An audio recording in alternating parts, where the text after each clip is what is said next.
জোট করতেছে, ফাইজলামি করতে আসছে। জামাতি ইসলামের জোটের নামে ভণ্ডামির কৌশলে ধরা খেয়ে কান্নাকাটি শুরু করেছে ইসলামী আন্দোলন বাংলাদেশ অর্থাৎ চরমনায়ের নেতারা। হেফাজতে ইসলামের বেহাল দশা, রাজনীতি থেকে বিলুপ্তির পথে জাতীয় নাগরিক পার্টি এনসিপি। জামাত এমন কি ভণ্ডামির কৌশল করলো যার কারণে এদের এই দুর্দশা শুরু হলো? মানে কি এমন কাহিনী করেছে জামাত যার কারণে কেউ রাজনীতি থেকে বিলীন হয়ে যাচ্ছে, কেউ নির্বাচন থেকে দূরে সরে যাওয়ার পথে আছে, আবার কারো কারো ছেড়ে দে মা কেঁদে বাঁচি এ অবস্থা হয়েছে। সম্পূর্ণ প্রশ্নের উত্তর আপনাদেরকে দেওয়ার চেষ্টা করব। তার আগে একটা কথা আপনাদেরকে বলে নেই, আজকে আমাদের বেগম খালেদা জিয়া পরলোক গমন করেছেন, সেই শোকে পুরো বাংলাদেশ শোকার্ত। ঠিক এই সময়ে এই জামাতি ইসলামের সাথে যারা জোট করেছে তারাও এখন শোকে শোকাহিত। তারা বেগম খালেদা জিয়ার জন্য শুধু শোকাহিত নয়, তারা রাজনীতিতে যে সবচেয়ে বড় একটা ভুল করেছে, জামাতি ইসলামকে বিশ্বাস করে জামাতি ইসলামের সাথে জোট করে তারা যে মহা ভুল করেছে সেই ভুলের প্রায়শ্চিত্ত দেওয়া শুরু করেছে।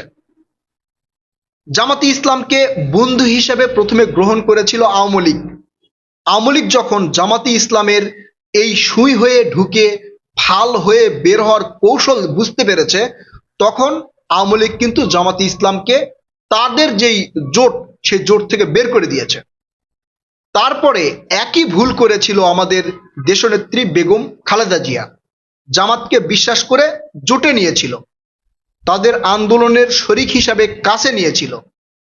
এরপরে যখন এই তারেক রহমান বুঝতে পারলো যে জামাত আসলে কারো বন্ধু হতে পারে না, জামাত যে কোনো সময় যে কোনো মুহূর্তে নিজের স্বার্থের জন্য যে কোনো কাউকে বাঁশ দিতে পারে, জামাত শত্রু বন্ধু চিনে না, জামাতের স্বার্থের বাহিরে যেই যাবে তাকেই এমন করে বাঁশ দিবে সেখান থেকে সে আর ঘুরে আসতে পারবে না।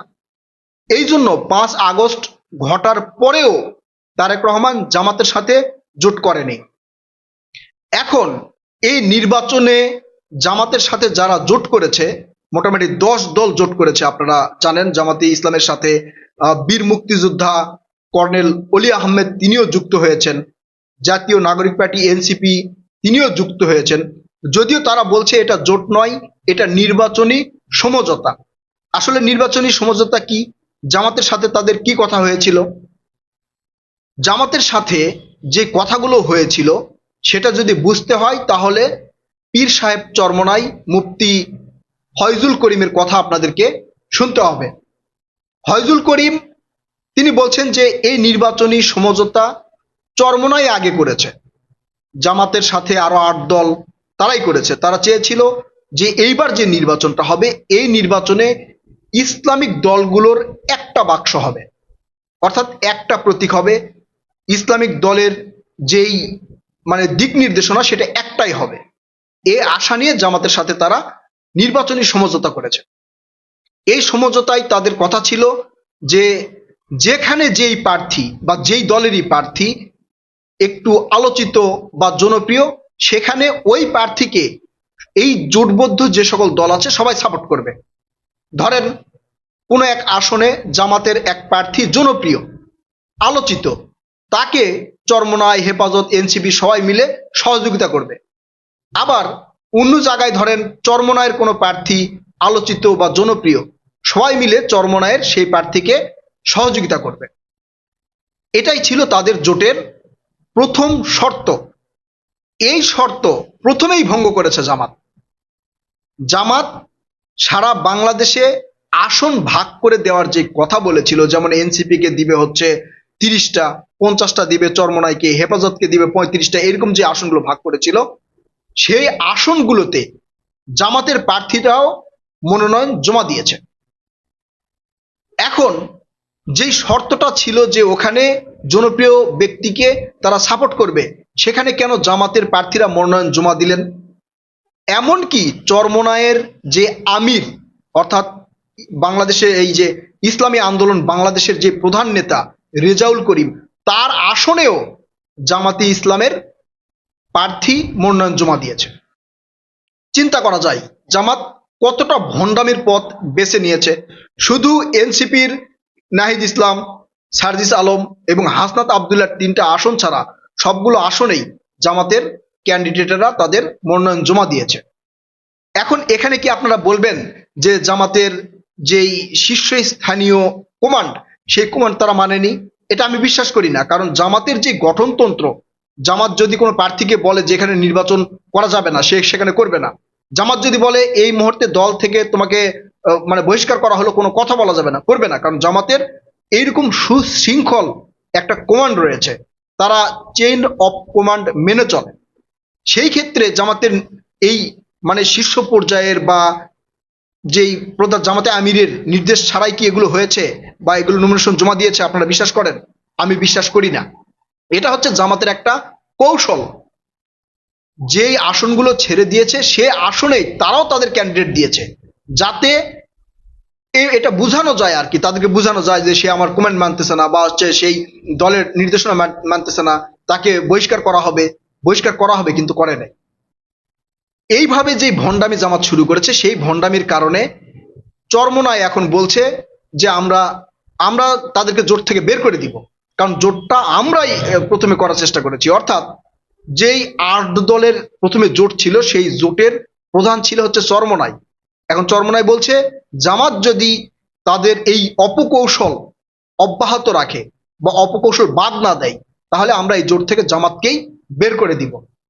এখন জামাতকে যদি বের করে দেয়, এই যেই দলগুলো জামাতের সাথে জোট করেছে তারা কি অন্য কোনো দলের সাথে আর জোট করতে পারবে? বিএনপির সাথে আসতে পারবে? আসতে পারবে না। বিএনপির সাথে কিন্তু অনেক বৈঠক করেছিল। তখন তারা যদি বিএনপির সাথে জোট করত, তাহলে আজকের যে বেহাল দশা এদের, এই দশা আর হতো না।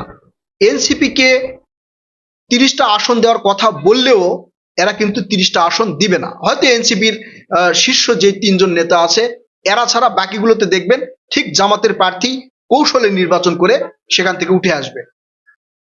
এবং হেফাজতে ইসলামকে নিয়ে যেটা বলা হচ্ছে, এটা নিয়ে তো এখনো সামনে কিছুই আসে নাই। হেফাজতে ইসলামেরও এই বেহাল দশায় হবে।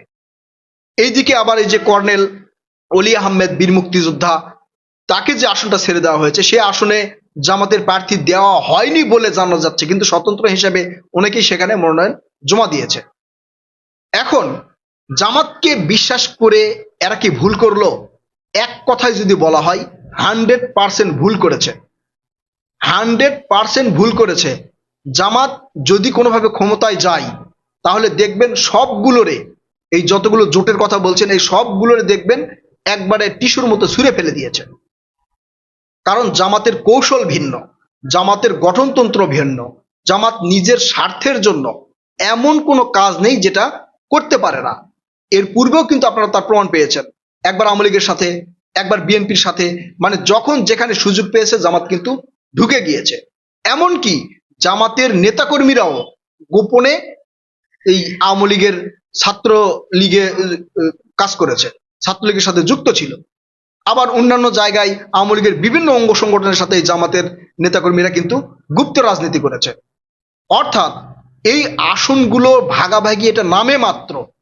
এরা যাতে অন্য কোনো দলের সাথে জোট করতে না পারে, এই জন্য এরা যা চেয়েছে তাই দিয়েছে। যতগুলো আসন চেয়েছে ততগুলো আসনই দিয়েছে। আসন দিয়ে এখন বাঁশ দেওয়া শুরু করেছে। প্রিয় দর্শক, আপনারা কি মনে করছেন? জামাত, এই যে জামাতের যেই সাথে যে জোটের শরিকেরা রয়েছে, এদেরকে রাজনীতি থেকে মুছে ফেলে দেওয়ার কৌশল কি অবলম্বন করেছে জামাত? আপনারা আপনাদের মূল্যবান মতামত কমেন্ট করে জানাবেন। কথা হবে নতুন কোনো ভিডিওতে ইনশাল্লাহ। ততক্ষণ পর্যন্ত ভালো থাকবেন। আল্লাহ হাফেজ।